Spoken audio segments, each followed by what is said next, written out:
사랑하는 성도 여러분, 반갑습니다. 2023년 6월 8일 목요일, 오늘도 변함없이 하나님께서 우리에게 생명을 부여해 주셔서 사랑하는 성도 여러분들과 교제할 수 있는 축복을 주셨습니다. 오늘은 마태복음 7장 7절로 12절의 말씀에 근거해서 하나님을 대접하는 기도, 좀 특별한 제목입니다. 하나님을 대접하는 기도라는 제목으로 함께 말씀을 상고하도록 하겠습니다. 구하라 그리하면 주실 것이요, 찾으라 그리하면 찾아낼 것이요, 문을 두드리라 그리하면 너희에게 열릴 것이니 구하는 이마다 받을 것이요, 찾는 이는 찾아낼 것이요, 두드리는 이에게는 열릴 것이니라. 너희 중에 누가 아들이 떡을 달라 하는데 돌을 주며 생선을 달라 하는데 뱀을 줄 사람이 있겠느냐? 너희가 악한 자라도 좋은 것으로 자식에게 줄 알거든 하물며 하늘에 계신 너희 아버지께서 구하는 자에게 좋은 것으로 주시지 않겠느냐? 그러므로 무엇이든지 남에게 대접을 받고자 하는 대로 너희도 남을 대접하라. 이것이 율법이요 선지자니라. 아멘. 오늘 29일 차이며 또 결핍치료 9번째 시간에 여러분과 함께 오늘 주신 말씀에 근거해서 우리의 결핍을 치료하는 주의 말씀의 능력을 의지합니다. 오늘 말씀은 예수님께서 우리의 고뇌인 결핍을 아주 간단하게 정리해 주십니다. 결핍이 있느냐? 구하고 찾고 두드리라고 반복해서 말씀하십니다. 어떤 의미에서 그 말씀이 수사학적으로 반복하는 것 같지만은, 그러나 그 간곡함과 그리고 우리에게 거듭 강조하고 싶은 하나님의 음성이 그 안에 꿈틀거리고 있다고 생각합니다. 모든 성도는 기도의 중요성을 알고 있습니다. 기도의 특권을 붙잡고 살아야 되는데 그렇게 살기보다는 기도가 늘 부족하다고 서로 걱정합니다. 우리가 대부분 하는 말이 기도를 열심히 안 해서 인생이 안 풀리나 봐요. 좀 더 열심히 기도했으면 형통했을 텐데요. 이런 말이 맞는 말이긴 하지만 그럼에도 불구하고 기도하지 못한다면 그건 왜일까요? 왜 기도 생활이 스스로가 생각해도 충분하지 못할까요? 기도가 능력이고 하나님께서 응답하실 것을 믿는다면 우리는 기도가 부족한 미안함을 하나님께 가지기보다 오히려 하나님을 날마다 귀찮게 할 것입니다. 기도가 특권이지만 우리 안에 기도가 특권이라는 의식보다는 기도가 부담인 것이죠. 왜 그게 부담이 될까요? 응답에 대한 확신이 말씀과 함께 가지 못하는 겁니다. 더 정확하게 말하면 우리의 지나간 경험 속에 기도했는데 응답된 경험들이 그렇게 크지 못하기 때문일 수도 있습니다. 한 과부가 불의한 재판관을 찾아간 이야기를 예수님이 기도의 예로 들으셨던 것 기억하시지요? 그 여인은 왜 그토록 문전박대를 받으면서도 매일 찾아갔을까요? 엉터리 없는 고집불통 재판관이지만은 그에게 탄원하지 않으면 문제 해결을 받을 수가 없고 그에게 직고하는 것이 그래도 최선이라는 확신이 있었기에 찾아갔고 드디어 문제를 해결받았습니다. 예수님은 솔직히 기도는 그런 것이라고 말씀하고 싶으신 것입니다. 누가복음 18장 1절로 8절에 예수께서 그들에게 항상 기도하고 낙심하지 말아야 할 것을 비유로 말씀하여, 이렇게 비유가 시작되죠. 재판관이 하는 말, 내가 하나님도 두려워하지 않고 사람도 무시하지만 이 과부가 나를 번거롭게 하니 내가 그 원한을 풀어주리라. 그렇지 않으면 널 와서 나를 괴롭게 하리라. 하나님도 두려워하지 않는 사람이 사람은 있는 대로 무시하는 그가 이 과부의 문제는 풀어주겠다고 말합니다. 그 이유는 그렇지 하지 않으면 날마다 와서 나를 괴롭게 할 것이다. 재판관을 괴롭게 하는 과부. 7절에 예수님께서 기도를 정의하십니다. 하물며 하나님께서 그 밤낮 부르짖는 택하신 자들의 원한을 풀어주지 아니하시겠느냐? 그들에게 오래 참으시겠느냐? 그러나 인자가 올 때의 세상에서 이런 믿음을 보겠느냐? 그렇게 말씀하셨어요. 이 마지막 말씀은 매우 의미심장하신 말씀입니다. 인자가 올 때 이런 기도자가 있을까? 이런 말씀이잖아요. 이 시대에 그런 기도자가 있을까? 기대하지만 기대에 미치지 못할 것이라고 염려하고 계십니다. 적어도 오늘날 이 시대의 사람들의 기도는 주님이 원하는 그런 원색적인 기도를 하는 사람들이 찾아보기 어렵다는 얘기죠. 하나님이 바라시는 것은 오히려 하나님을 귀찮게 하고 일하시게 하는 것이 하나님을 대접하는 것이라는 의미가 아니겠습니까?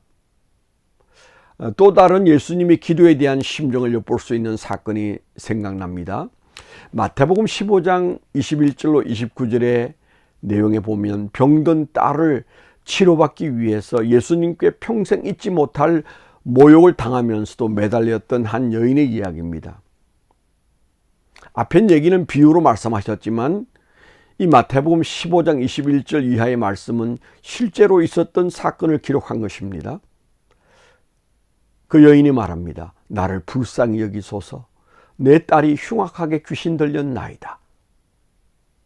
귀신 들린 딸의 모습을 상상해 보십시오. 그런데 예수님은 단 한마디 대꾸도 없으셨고 그냥 무시해 버리셨습니다. 여러분, 사람에게 무시당하는 것처럼 힘든 일이 없어요. 그런데 주님께서는 대답도 안 하시고 무시해 버렸다고 되어 있습니다.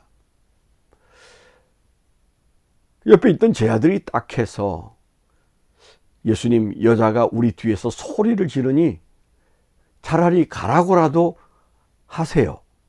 그렇게 말했더니 예수님의 대답은 너무 쌀쌀한 말씀이었습니다. 나는 이스라엘 집에 잃어버린 양 외에는 다른 데로 보내심을 받지 않았느니라. 그렇게 거절하셨어요. 그 말을 들은 그 여인은 오히려 예수님께 절을 하면서 다가와서 주여 저를 도우소서 다시 한번 간청합니다. 예수님은 귀찮으셨는지 그 여인에게 다시는 간청하지 못하도록 그 가슴에 대못을 박는 말씀을 하셨지요. 여인아, 자녀의 떡을 취해서 개들에게 던지는 사람이 있겠냐? 그건 마땅하지 않아. 그렇게 말씀하셨어요. 이 정도 되면 욕하고 소리 지르고 싸우려고 덤비든지 아니면 미련 없이 떠나야 정상인데, 이 여인은 우리가 영원히 기억해야 될 기도를 주님께 드리지 않습니까? 주여 올소이다마는 개들도 제 주인의 상에서 떨어지는 부스러기를 먹습니다. 예수님마저도 감당 못할 기도를 그 여인이 드린 것입니다. 예수님은 두 손 두 발 다 들고 하신 말씀이 여자여, 내 믿음이 크도다. 내 소원대로 되리라. 그렇게 말씀하셨고, 그때 그 여인의 딸이 즉시 귀신이 나가고 치료를 받았다고 기록되어 있습니다. 전개된 사건 속에서 주님의 마음은 무엇이었을까요? 이 정도 내가 침묵하고 이 정도 내가 모욕을 주면 다시는 기도하지 않겠지? 그렇게 생각했는데 그 여인은 정작 자기를 괴로 취급해도 좋다고 주님께 매달렸습니다. 자기 사정이 워낙 딱함 때문도 있겠지만 예수님의 능력을 믿기 때문이고 예수님의 권위를 믿기 때문이죠. 주님은 사실상 그 다음에 하신 말씀들로 보면 그 여인의 그런 마음을 오히려 기다리셨습니다. 예수님은 그 여인의 그 말과 그 행동에서 귀찮은 존재라고 말했지만 그러나 대접받은 기분이었습니다. 그 여인의 기도는 예수님을 진정으로 대접한 것입니다. 이 두 가지 경우를 종합하면 하나님은 우리가 보다 적극적으로 물러섬이 없이 기도하는 것이 하나님이 오히려 기다리는 기도의 자세라는 사실을 말하고 있습니다. 마치 어린 아이들이 원하는 장난감 선물 보따리를 뒤에 감추고 좀 더 간절히 원하고 물러서지 않기를 기다리며 즐기는 그 아빠의 심정과도 같습니다. 오늘 본문인 마태복음 7장 7절로 11절까지의 말씀은 기도 응답의 끝판왕이라고 말할 만큼 기도의 용기를 북돋아 주시는 말씀입니다. 더욱 이 말씀은 산상수훈의 설교 가운데 있는 말씀이죠. 그리고 12절은 우리가 잘 아는 황금률이라는 유명한 말씀인데, 근데 그 12절만 분리해서 읽으면 크게 은혜가 되지만, 그런데 기도 말씀을 하시다가 갑자기 12절 말씀을 하신 것은 이해하기가 어렵습니다. 한번 제가 읽어보겠습니다. 너희가 악한 자라도 좋은 것으로 자식에게 줄 알거든 하물며 하늘에 계신 너희 아버지께서 구하는 자에게 좋은 것으로 주시지 않겠느냐. 그러므로 무엇이든지 남에게 대접을 받고자 하는 대로 너희도 남을 대접하라. 이것이 율법이요 선지자니라. 이것이 율법이 말하고 선지자가 말하는 하나님의 마음이다. 그렇게 말하는 거죠. 그런데 말입니다. 저 위에 기도에 관하여 구하라, 찾으라, 두드리라는 말씀이 반복된 뒤 나타나는 12절은 앞의 말씀과 문맥이 맞지 않은 구절입니다. 수많은 주석들도 이 부분에 대하여 이렇다 할 해석이 없고 대부분 7장 1절로 6절에 나오고 있는 비판하지 말라는 말씀과 연결해서 해석을 합니다. 그러나 조금 지나친 연결이란 생각이 듭니다. 이 말씀을 묵상하면 나오는 결론은 기도 말씀을 하신 다음에 대접 얘기를 하셨으니까 앞에 말씀과 직접 연결된 것이고, 그리고 그 접속사가 그러므로라는 말로 연결되어 있지 않습니까? 기도로 하나님을 대접해야 하나님으로부터 대접을 받는데, 기도로 하나님을 대접하는 방법은 하나님께 구하고 찾고 두드림으로 기도 응답의 확신을 가지고 멈출 수 없는 기도의 공격성을 하나님은 하나님에 대한 대접이라고 여기신다는 말씀일 것입니다. 제가 믿기로는, 제 묵상으로는 바로 그런 뜻입니다. 아직 제가 들어보지는 못했지만 그러나 묵상하는 가운데 깨달은 말씀은 그렇습니다. 하나님은 먼저 대접받고 우리를 대접하기를 원하시는데, 하나님을 대접하는 기도 대접이 뭐냐? 구하고 찾고 두드리는, 바로 그래서 세상의 육신의 아버지도 자식에게 하고 있는 그 일을 하늘의 하나님은 어련히 할 것이냐, 이런 마음을 가지고 하나님께 기도로 덤벼드는 자들에 대하여 그것은 나를 대접하는 것이다. 그렇게 말씀하시는 것이죠. 침노하는 자에게 천국은 열려 있는 것처럼 기도의 창고는 하나님을 향하여 달려가는 자들의 몫입니다. 더 간절히, 더 열심히, 더 확신에 넘치는 자녀의 심정으로 아버지께 녹화하는 것이 하나님을 대접하는 것인데, 그런 친밀감으로 기도하는 자가 말세 많지 않을 것이라고 주님께서는 안타까워 하시는 것입니다.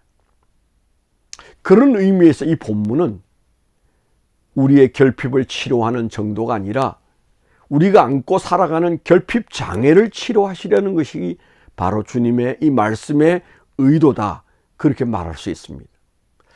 결핍, 그것을 넘어서 결핍 장애를 가지고 있는 우리의 삶에 주님은 기도로 그것을 치료해 주시기를 원하시는 것입니다. 여러분은 하나님을 기도로 대접하고 있습니까? 자신의 기도 세계를 점검하십시오. 2005년 안식년에 하와이 코나의 YM의 아내와 함께 6개월의 제자훈련 코스 DTS를 받고 있을 때 전 세계에서 수많은 크리스찬이 몰려왔습니다. 그들은 로렌 커닝ham을 가까이에서 만나고 싶은 때문이었습니다.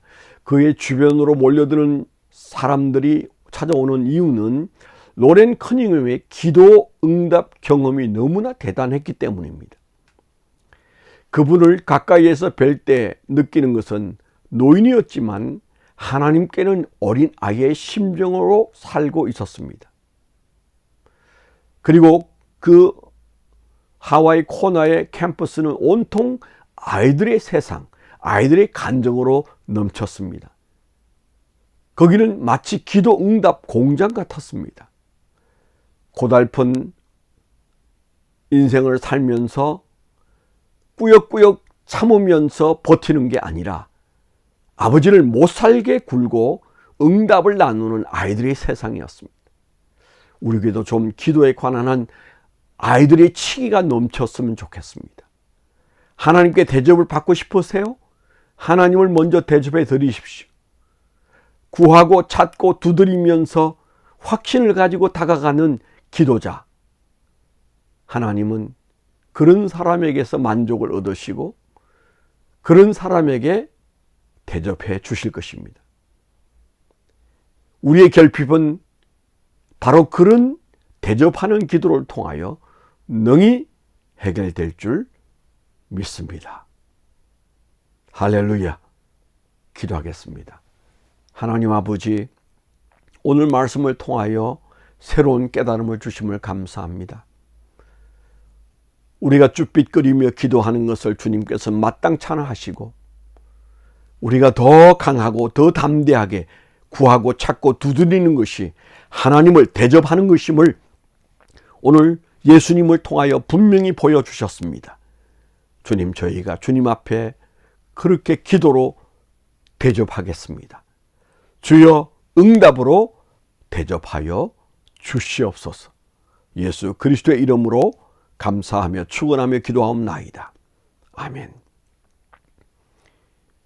오늘도 힘차고 강력한 기도 대접으로 하나님께 나아가서 하나님의 응답 대접을 누리는 삶이 되시기를 축원합니다.